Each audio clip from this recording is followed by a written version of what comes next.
soki tokolingana ya solo. Alléluia. Ah, kembo kembo. Kembo.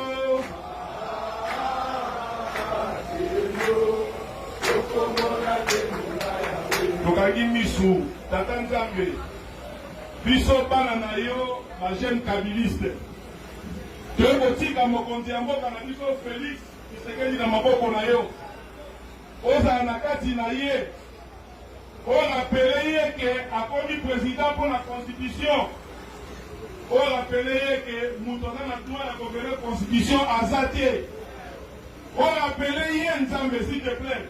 Que Congo oyo batu bakufi mingi. Que à travers ye batu bakufa lisusu te. Nzambe tango akozonga pour la décision aya na RTNC a annoncé la population Nzambe pardon kotika ete. Sala na kati na ye poko nyasa koloba ezala conforme na mibeko oyo pesa biso bibe na biso na mokito peni constitution Nzambe. S'il te plaît Seigneur, au nom ya amour ya mboka oyo totiki président na maboko na yo Nzambe kangai matoi na batu oyo bazali koya kopesa conseil ya mabe. Nzambe pesa ye mutema ya kolinga ndeko na Joseph Kabila kwa ndema kotika pouvoir na kima nyoto koya zala wana Nzambe. Tosengi yo pardon. Pesa ye kolingo na kolinga peuple. Pour le logo soki makambe bebi peuple akomona pasi.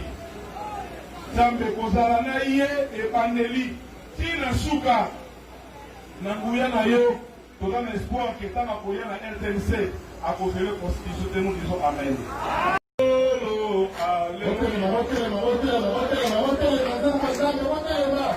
Soki tokolingana ya solo. Alléluia.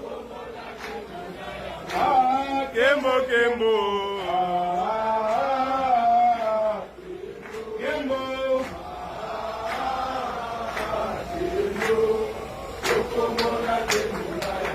Tokaki misu tata Nzambe. Biso bana na yo ma jeune kabiliste. Tokotika mokonzi ya mboka na biso Félix Tshisekedi na maboko na yo. Oza na kati na ye. On appelé ye ke akomi président pour la constitution. On appelé ye ke mutoza na droit ya kovenir constitution azate. On appelé ye Nzambe s'il te plaît. Que Congo oyo batu bakufi mingi. Que à travers ye batu bakufa lisusu te.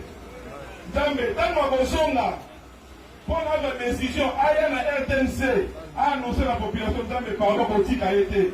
Sala na kati na ye poko nyasa koloba ezala conforme na mibeko oyo pesa biso bibe na biso na mokito peni constitution Nzambe.